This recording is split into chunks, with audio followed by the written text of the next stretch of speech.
आइए हम सब परमेश्वर की महिमा में गीत गाएंगे। गीत का नाम है परम पिता की स्तुति गाएं। आप सभी को आता होगा। परम पिता की हम स्तुति गाएं, वो ही है जो बचाता हमें। परम पिता की हम स्तुति गाएं, वो ही है जो बचाता हमें। सारे पापों को करता क्षमा, सारे रोगों को करता चंगा।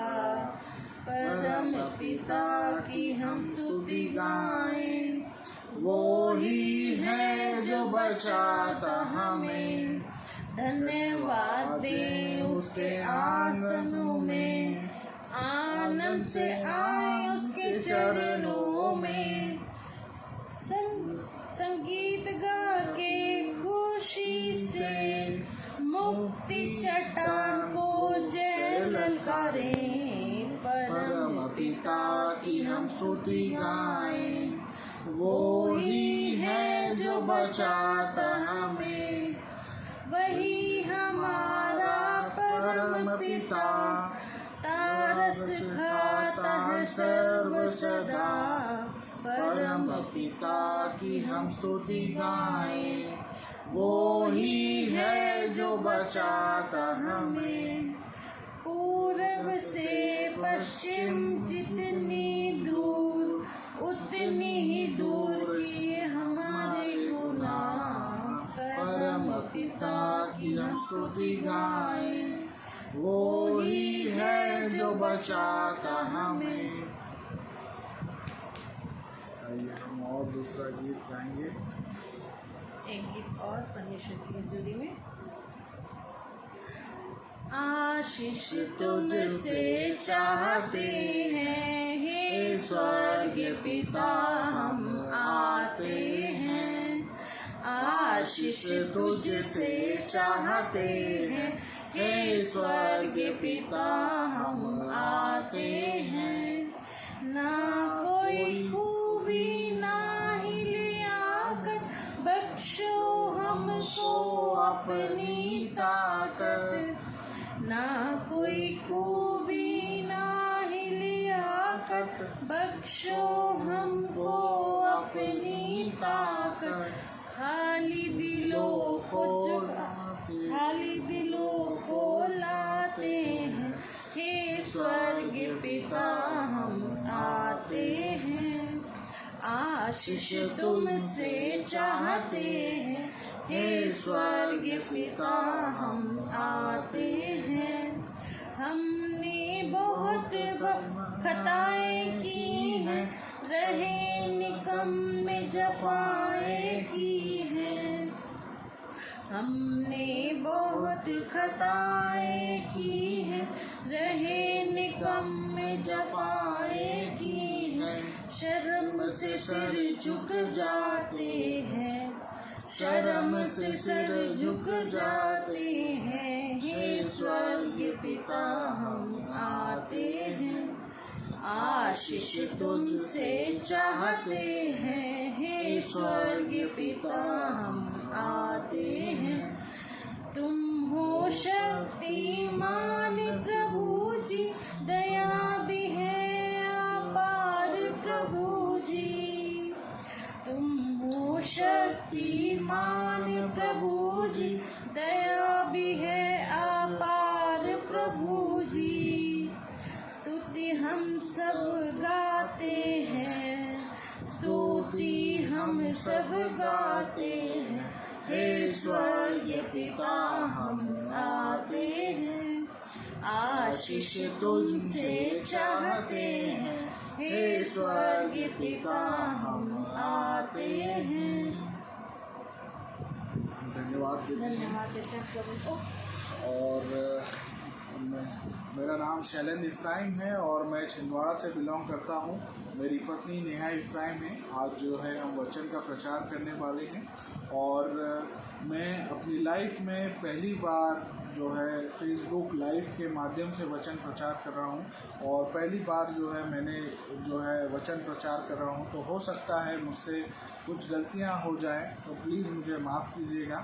मैं अभी सीख रहा हूँ, समझ रहा हूँ और वचन प्रचार करना मैं सीख रहा हूँ। तो आज का जो विषय है वो मैं जो आपके साथ में शेयर करने जा रहा हूँ, वो विषय इस प्रकार है कि एक विश्वासी को प्रार्थना करने से पहले किन 3 बातों का ध्यान विशेष तौर पे रखना चाहिए। तो जब भी हम प्रार्थना करते हैं तो हमें किन बातों का जो है विशेष ध्यान देना चाहिए, इसके बारे में आज हम जानेंगे। तो चलिए हम स्टार्ट करते हैं कि हमें जो है जब भी हम प्रार्थना करते हैं प्रभु यीशु मसीह से, प्रार्थना से मतलब उनके संपर्क में जाना चाहते हैं, तो हमें किस तरह से किन बातों का जो है ध्यान रखना चाहिए।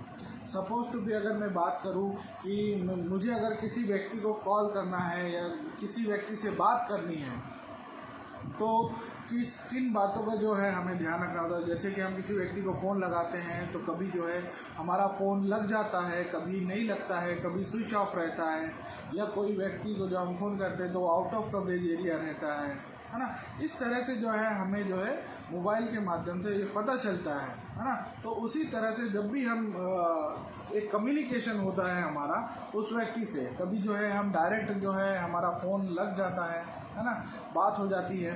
तो अगर मैं बात करूं दोस्तों कि जब हम अपने प्रभु यीशु मसीह को कॉल लगाते हैं, यानी प्रार्थना के माध्यम से हम उनको कॉल करके संपर्क करते हैं, तो हमारा जो है कॉल कैसे लगता है, नहीं लगता है, किस कारणों से हमारा जो है प्रभु से संपर्क हो पाता है और नहीं हो पाता है, इस बात को जो है आज हम जानने वाले हैं। तो ये बहुत इम्पॉर्टेंट है। आज का जो टॉपिक जो मैंने लिया है बहुत इम्पॉर्टेंट है और मैंने ये चीज़ें जो है सडनली तैयार की है और मुझे कुछ आइडिया नहीं था कि मैं क्या बोलूँगा क्या नहीं।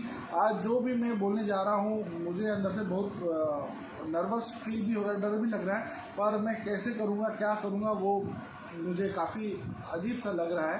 पर आज जो मेरे माध्यम से प्रभु आपके सामने कहने जा रहे हैं, उस चीज़ को, उस बात को आप बड़े ध्यान से समझिएगा और सुनिएगा, और कि प्रभु जो है क्या कहना चाहते हैं। कि जब भी हम जो है अपने प्रभु यीशु मसीह से प्रार्थना करते हैं तो किन 3 बातों का जो है हमें ध्यान देना होता है, किन 3 बातों को हमें नहीं करना होता है। तो जो एक जो है मैंने बनाया है वो है प्रभु यीशु मसीह से बात करने से पहले कम क्लीन बिफोर गॉड। ये एक चीज़ याद रखिएगा जो हमें आगे चीज़ों को समझना है कि हमें जब भी जो है प्रभु यीशु मसीह से जब भी हम प्रार्थना करते हैं तो किन बातों का ध्यान रखना है, किन 3 बातों का ध्यान रखना है, वो मैं बताऊंगा। वो है 3 जो बातें हैं वो ये है, कम clean before the God. Come clean before God. हमें प्रभु यीशु मसीह से संपर्क करने से पहले जो है अपने आप को शुद्ध और साफ करना पड़ेगा। कम क्लीन बिफोर गॉड। तो चलिए आज हम जानेंगे कि क्या बातें हैं जो हमें प्रार्थना करने से पहले ध्यान में रखनी चाहिए। तो मेरी वाइफ नेहा जो है वचन निकालेंगी, भजन संहिता 15 आप भी निकाल सकते हैं, भजन संहिता 15। उसके माध्यम से हम जानेंगे कि कैसे जो है हमें किन बातों का ध्यान रखना है। तो नेहा जी आप पढ़िएगा भजन संहिता 15। हे परमेश्वर, तेरे तंबू में कौन रहेगा? तेरे पवित्र पर्वत पर कौन बसने पाएगा? तो आप यहाँ पे देख सकते हैं वचन में लिखा गया है कि मेरे तंबू में कौन रहेगा, मेरे पर्वत पर कौन रहेगा, है ना। तेरे तंबू पे कौन रहेगा, यानी प्रभु के स्थान पर कौन निवास कर पाएगा, प्रभु से कौन संपर्क कर पाएगा। इस बात का हमें ध्यान देना है कि प्रभु से हम कैसे जुड़ पाएंगे, प्रभु के कैसे संपर्क में हम आ पाएंगे। ये यहाँ पे एक सवाल पूछा गया है। भजन संहिता 15 जो हम पढ़ रहे हैं उसका भजन संहिता 15 जो हम पढ़ रहे हैं उसमें जो है यहाँ पे पूछा गया है कि मेरे तंबू में कौन रहेगा, मेरे पर्वत पर कौन आ पाएगा, यानी कि हम प्रभु के संपर्क में कैसे आ पाएंगे, यहाँ पे ये सवाल है। अब उस सवाल का ही आंसर हमें मिलेगा और उसकी टर्म्स एंड कंडीशन क्या रहेगी ये मैं आपको बताने जा रहा हूँ। तो मैं जो खराई से चलता और धर्म के काम करता है और हृदय से सच बोलता है, वह जो खराई से चलता है, यानी उसके बाद में जो है जो धर्म के मार्ग पर चलता है, यानी जो व्यक्ति धर्म के मार्ग पर चलता है वो प्रभु से संपर्क कर पाएगा, वो प्रभु से बात कर पाएगा। वह जो हृदय से सच बोलता है। हृदय से सच बोलने का मतलब क्या है? हमारा हार्ट जो है बोलता है? नहीं, हमारा हार्ट नहीं बोलता, हमारी ज़बान बोलती है, पर हृदय से हमें सच बोलना है। यानी सच कैसे बोलना है? अभी सपोज टू भी मान लीजिए कि आपका कोई मित्र है या कोई XYZ व्यक्ति है जिसके प्रति दिल में आपने एक कटु भावना रखी है, आपने दिल में जो है उसके प्रति बैर रखा हुआ है, उसके प्रति आप बुरा सोचते हैं और मुंह से उसके लिए अच्छा बोल रहे हैं, तो ये गलत कर रहे हैं, तो आप प्रभु के संपर्क में नहीं आ पाएंगे। तो हमें दिल से साफ रखना है। कम clean before the God, come clean before God, इस चीज़ को आप ध्यान रखिए कि हमें हृदय से सत्य बोलना है, सच बोलना है, हमारा हृदय साफ रखना है। जो अपनी जीभ से निंदा नहीं करता और ना अपने मित्र की बुराई करता और ना अपने पड़ोसी की निंदा सुनता है। बिल्कुल, तो यहाँ पे जो है कहा गया है जीभ, साफ साफ लिखा गया है। जीभ जो हमारी ज़बान है जिसके माध्यम से हम बोलते हैं, उससे हमें किसी भी व्यक्ति की निंदा नहीं करनी है, हमारे मित्र की बुराई नहीं करनी है, हमारे पड़ोसी की निंदा ना सुननी है ना बोलनी है, हमारे पड़ोसी की ना निंदा सुननी है ना बोलनी है। यहाँ पे कई लोग जो है बड़ी बड़ी सुनना पसंद करते, अरे क्या हुआ उसके घर, अरे उसके यहाँ ऐसा कैसे हो गया, मतलब सुनने में भी तकलीफ है भैया। हमको सुनना भी नहीं है, किसी व्यक्ति के बारे में जो है हमें बुरा सुनना भी नहीं है, बोलने की बात तो दूर, अगर आप बोल रहे हैं तो भी बुरा कर रहे हैं और अगर सुन रहे हैं तब भी बुराई मोल ले रहे हैं। तो हमें जो है अपने पड़ोसी के बारे में बुरा ना तो बोलना है ना तो सुनना है। यहाँ पे साफ साफ लिखा गया है हमारी ज़बान से निंदा नहीं करनी है, हमें अपनी ज़बान से निंदा नहीं करनी है, हमें अपने मित्र की बुराई नहीं करनी है और अपने पड़ोसी के बारे में ना बुरा बोलना है ना सुनना है। आप सोचिए कि आप बुरा बोल रहे हैं, अपने पड़ोसी के बारे में बुरा बोल रहे हैं, अपने मित्र की निंदा कर रहे हैं, अपनी ज़बान से गलत वचन बोल रहे हैं, गलत बात बोल रहे हैं, लोगों को बुरा बोल रहे हैं और प्रभु से प्रार्थना कर रहे हैं, हे प्रभु हमारे पाप क्षमा कर।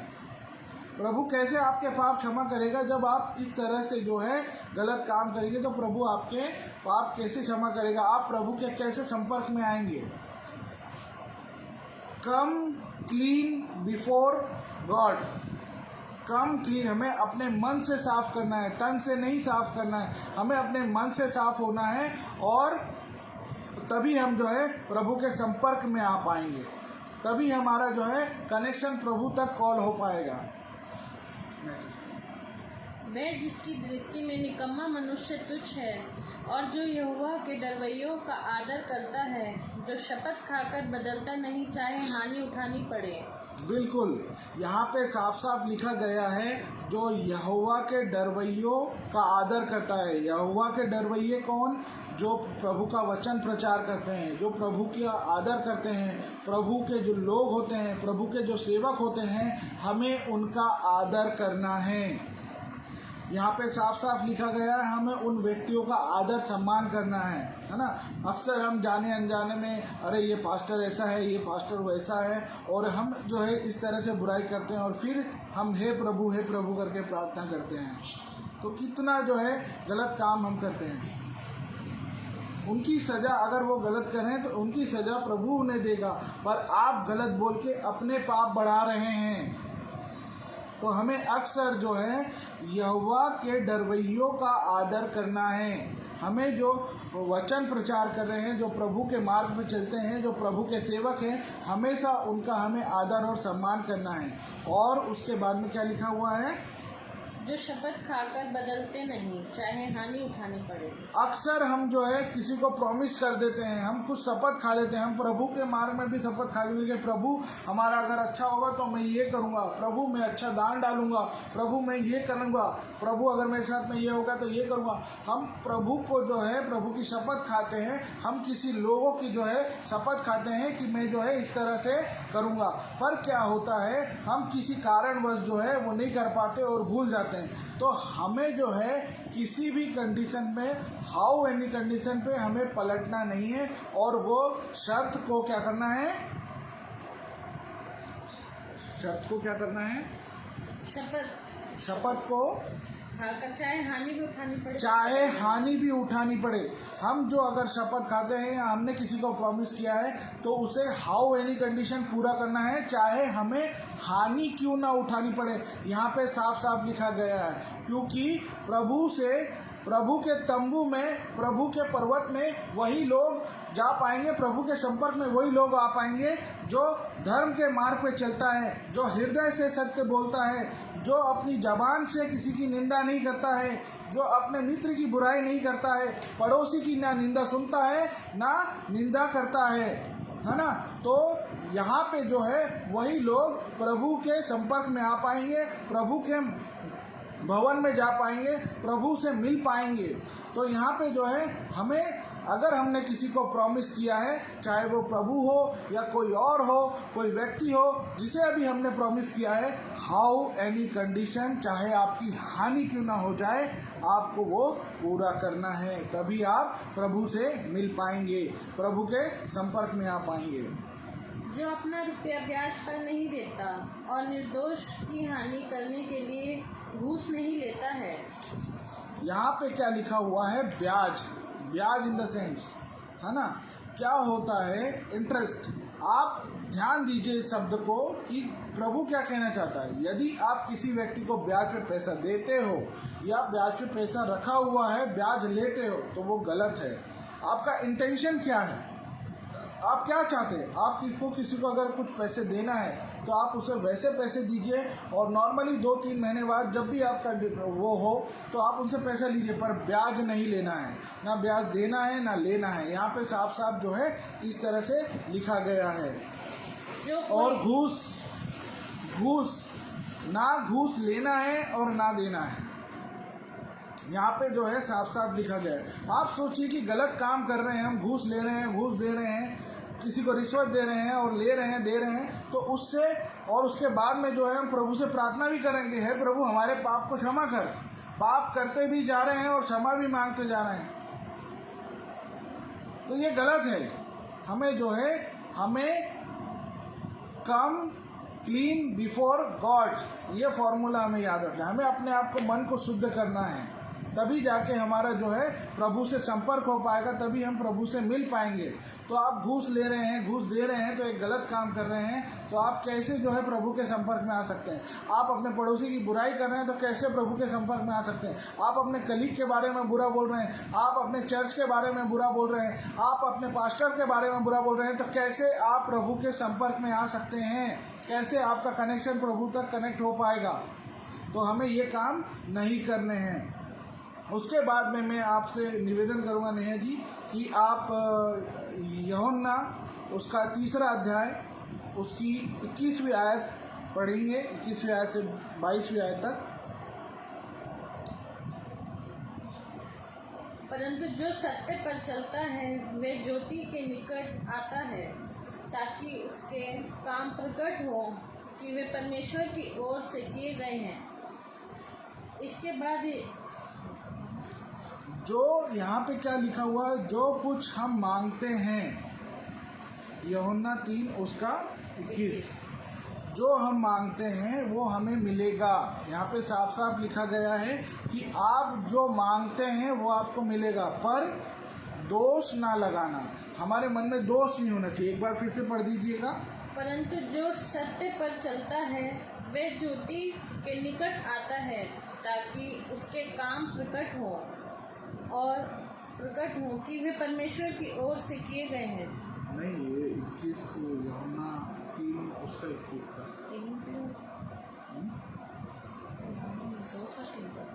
नहीं, 3 है। अच्छा, तो ये हाँ क्या था? 3 का 21। 3 का 21। तो यहाँ पे चलो आगे बढ़ते हैं। तो यहाँ पे हम आगे बढ़ते हैं, हम आगे निकालते हैं कुछ, मेरे साथ कुछ लिखने में प्रॉब्लम आ गया है। और तो हम आगे बढ़ते हैं। आगे अगर यहाँ पे हाँ, वो बिल्कुल आप सही बोल रहे हैं, मेरे से गलती हो गया है वचन का लिखने में। फर्स्ट टाइम है तो थोड़ा बहुत हो जाता है। उसके बाद में मैं आता हूँ मत्ती पर। जो हम अक्सर जो है प्रभु से प्रार्थना करते हैं कि जब हमारी प्रार्थना होती है तो उसके बाद में जो हम प्रार्थना करते हैं, हे प्रभु, है ना, तो वो प्रार्थना में जो है किस तरह से जो है हम अपने प्रभु को गलत बोलते हैं, धोखा देते हैं, वो आज हम जानने वाले हैं। तो मैं चाहूँगा कि मत्ती 6 उसका 5 से 13 आप पढ़ें। जब तू प्रार्थना करे तो कपटियों के समान न हो, क्योंकि जब तू प्रार्थना करे तो कपटियों के समान हमें नहीं होना है, क्योंकि लोगों को दिखाने के लिए आराधनालयों में और सड़कों के मोड़ों पर खड़े होकर प्रार्थना करना। कई लोग जो है दिखावे के लिए प्रार्थना करते हैं, तो अक्सर हमें दिखावे के लिए प्रार्थना नहीं करना है ना। कई लोग जो है इस तरह से प्रार्थना करते हैं, दिखाने के लिए लंबी प्रार्थना करते हैं और लोगों को दिखाने के लिए प्रार्थना करते हैं। पर हमें जो है प्रभु को दिखाने के लिए, लोगों को दिखाने के लिए प्रार्थना नहीं करना है, बाकी सच्चे दिल से, सच्चे मन से प्रभु से प्रार्थना करना है। और कैसे प्रार्थना करना है वो भी जो है हमें बताया जाएगा आगे। जी। परंतु जब तू प्रार्थना करे तो अपनी कोठरी में जा और द्वार बंद कर।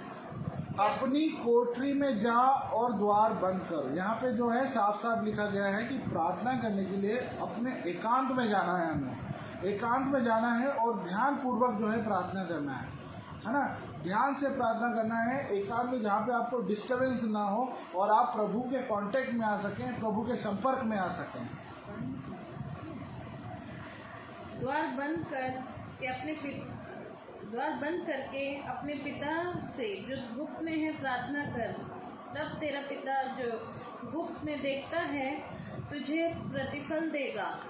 प्रभु यहाँ पे साफ बोलते हैं एकांत में जाओ और प्रार्थना करो गुप्त में, और आपका प्रभु आपको प्रतिफल देगा। यहाँ पे साफ लिखा गया है आपको तभी प्रतिफल मिलेगा जब आप एकांत में जाएंगे, प्रभु से प्रार्थना करेंगे, तो प्रभु आपकी प्रार्थना सुनेगा और आपको प्रतिफल भी देगा। जब भी हमारे प्रभु यीशु मसीह प्रार्थना करते थे तो वो पर्वत में एकांत में जाते थे और तब वो जो है प्रार्थना करते थे।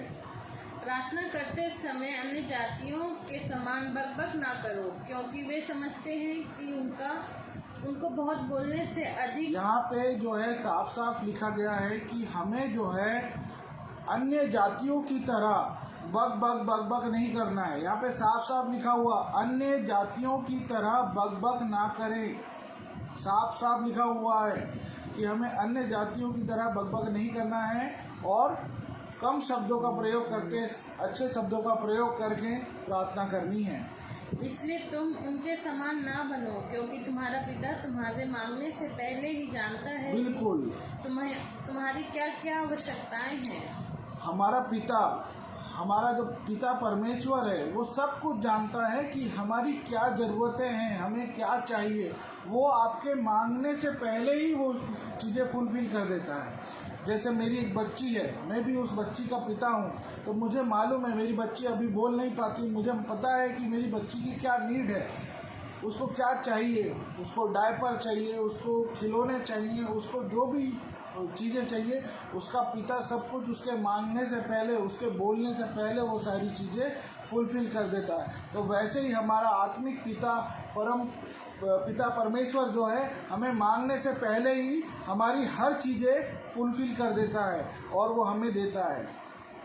अतः तुम इस रीति से प्रार्थना करो, हे हमारे पिता, तू जो स्वर्ग में है, तेरा नाम पवित्र माना जाए, यहाँ पे जो है प्रभु की प्रार्थना हम अक्सर हर दिन करते हैं। इसके बारे में मैं ज़्यादा डीप में नहीं जाऊँगा, पर एक सेंटेंस जो है उसमें मैं गौर करूँगा, उसके बारे में बताऊँगा कि आप और हम किस तरह से इस प्रभु की प्रार्थना को जब भी करते हैं तो किस तरह से हम अपने आप को धोखा देते हैं और प्रभु से झूठ बोलते हैं। हमारी दिन भर की रोटी आज हमें दे। नहीं, तेरा राज आए, तेरी इच्छा जैसे स्वर्ग में पूरी होती है वैसे पृथ्वी पर भी हो। पूरा बोलूं? हाँ, मैं तुमको बोलूँगा। हमारी दिन भर की रोटी आज हमें दे, और जिस प्रकार हमने अपने अपराधियों को क्षमा किया है, यहाँ पे मैं गौर करना चाहूँगा, वैसे ही तू भी हमारे अपराधों को क्षमा कर। यहाँ पे इस बात पे हमें गौर करना है कि यहाँ पे हमने जो है साफ साफ जो है पढ़ा, जो हम हर दिन बोलते हैं, हे प्रभु, जैसे मैंने अपने अपराधियों के पाप क्षमा किए हैं वैसे ही तू मेरे अपराधों को क्षमा कर। क्या आपने अपने अपराधियों को क्षमा किया है? जब आप चर्च में भी जाते हैं ना, तो आपके जो दुश्मन हैं या आप जिन्हें नहीं चाहते, जिनके बारे में आप दिल में क्लेश रखते हैं, वो अगर सामने वो व्यक्ति आ जाता है तो आप मुंह मोड़ लेते हैं। आपके मन में गलत ख्याल आते हैं, वहाँ से आप चले जाते हैं। या आपके दुश्मन, जो आपके दोस्त, जो किसी समय में किसी ने आपके साथ विश्वासघात किया है, आपके साथ विश्वासघात किया है, किसी ने आपके साथ में बुरा किया है, यदि आपने उस व्यक्ति को माफ़ नहीं किया है, यदि आप आज भी उससे बात नहीं करते हैं, यदि आपके मन में अभी भी उसके प्रति जो है दुर्भावना है, तो आप अपने लिए जो है प्रार्थना जब करते हैं तो इस तरह से आप धोखा देते हैं कि जिस तरह से मैंने अपने अपराधियों के पाप क्षमा किए हैं, तो प्रभु यीशु मसीह तू भी मेरे इसी तरह से अपराध क्षमा कर। यानी कि हम साफ साफ जो है बोल रहे हैं प्रभु यीशु मसीह को कि हमने उसे क्षमा नहीं किया है, हमारे दिल में अभी भी उसके प्रति द्वेष भावना है, गलत भावना है, हमने उसे माफ़ नहीं किया है, तो आप भी मत करो। जिस तरह से आपने अपने दुश्मन को, जिस तरह से आपने बैरी को, जिस तरह से जिसने आपको हानि पहुंचाई है, जिसने आपके साथ गलत किया है, उसके आपने पाप क्षमा नहीं करे हैं, तो प्रभु भी आपके पाप क्यों क्षमा करेगा। यहाँ पे हम हर दिन बोलते हैं प्रभु की प्रार्थना। तो सबसे पहले हमें अपने दोषी को, अपने जो दुश्मन है या जिसके बारे में जिन्होंने आपके साथ बुरा किया है, उस व्यक्ति के पाप को आप क्षमा करना पड़ेगा पहले, तब जाके आपके भी पाप क्षमा होंगे। तो ध्यान देने वाली बात यह है कि अक्सर जो है हम यही गलती करते हैं, देर रो के प्रार्थना कर रहे हैं, देर रो के प्रार्थना कर रहे हैं, घंटों से प्रार्थना कर रहे हैं, पर दिल में आज भी जो है हमारे दिल में उस व्यक्ति के प्रति जो है दुर्भावना है, उस व्यक्ति के प्रति हम गलत सोचते हैं, है ना। तो ये गलत चीज़ें हैं जो हमें ये नहीं करनी है, हमें उसको जो है दिल से माफ़ करना है। जब आप अपने दिल से उस व्यक्ति को माफ़ करेंगे, तब जाके प्रभु यीशु मसीह आपके पाप क्षमा करेगा, तब जाके आपकी प्रार्थना सुनी जाएगी। आप अपने आप से और प्रभु से झूठ बोलते हैं कि मैंने जिस तरह अपने अपराधी के पाप क्षमा किए हैं, उसी तरह मेरे भी पाप क्षमा कर दीजिएगा, और रो के हम प्रार्थना करते हैं। तो आप चेक कीजिए अपने आप को कि आप किस तरह से जो है प्रभु को धोखा दे रहे हैं या अपने आप को धोखा दे रहे हैं। तो हमें जो है सबसे पहले अपने अपराधी के जो है पाप क्षमा करने हैं। तो मैं आगे चाहूँगा, और हमें परीक्षा में न ला, परंतु बुराई से बचा, क्योंकि राज्य और पराक्रम और महिमा सदा तेरे ही है। यहाँ पे जो है साफ साफ जो है इस तरह से जो है लिखा गया है कि हमें परीक्षा में न ला। ये हम हर दिन बोलते हैं, पर गौर फरमाने बात है कि यहाँ पे सिर्फ हम बोलते हैं, करते नहीं हैं, सिर्फ बोलते हैं। तो प्रभु भी सिर्फ सुनता है, करता नहीं है। मेरी बच्ची थोड़ा सा परेशान कर रही है, तो मैं चाहूँगा कि नेहा आप उनको देख लें। एक छोटी सी बच्ची है, उसको हमने कमरे में बंद करा हुआ है, और इस तरह से हम जो है वचन का प्रचार कर रहे हैं, उसको देखने के लिए कोई नहीं है। तो यहाँ पे जो है मैं कहना ये चाह रहा हूँ कि यहाँ पे जो है साफ साफ जो है, यहाँ पे मैंने जो आपको स्टार्टिंग में बताया, come clean before the god. प्रभु के पास जाने से पहले आप अपने आप मन को शुद्ध कीजिए, अपने मन को साफ कीजिए। ये आपको जो है करना पड़ेगा। यदि आप ये नहीं करेंगे तो आप प्रभु के कैसे संपर्क में आ सकते हैं। आप अपने जो है अपने मित्र से जो है गलत बात कर रहे हैं, अपने मन में लोगों के प्रति जो है दुर्भावना है। आप बात करें आपके जो हम जो प्रार्थना करते हैं तो हम जो है इस तरह से जो है जिस तरह से हमने अपराधियों को क्षमा किया है, ये हम हर दिन बोलते हैं, ये हम हर दिन बोलते हैं और करते नहीं हैं। मतलब हम सिर्फ बोलते हैं, करते नहीं हैं। तो प्रभु भी जो है सिर्फ सुनता है, करता नहीं है। तो इस बात का जो है हमें विशेष ध्यान देना है कि जो आप बोल रहे हैं प्रभु यीशु मसीह से जो बोल रहे हैं, जिससे आज तक कुछ नहीं छुपा, उससे है जब हम बोल रहे हैं कि जिस तरह से हमने अपने अपराधी को जो है पाप क्षमा किया है, उसी तरह से हमारे अपराधों को भी क्षमा कीजिए। तो आपको वाकई में उनके अपराधों को क्षमा करना पड़ेगा, चाहे वो कितने भी बड़े हों। तब आप प्रभु के संपर्क में आ पाएंगे, प्रभु आपसे बात कर पाएंगे। तो दोस्तों, यहाँ पे जो है मेरा वचन जो है समाप्त होता है।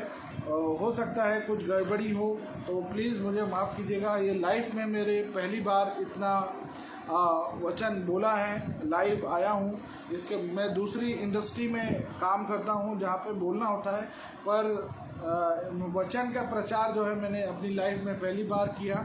तो आपने मुझे सुना इतनी देर, उसके लिए बहुत बहुत धन्यवाद आप सभी का। और मैं अभी सीख रहा हूँ और कुछ गलतियाँ होगी हो तो मुझे माफ़ कीजिएगा। Thank you so much.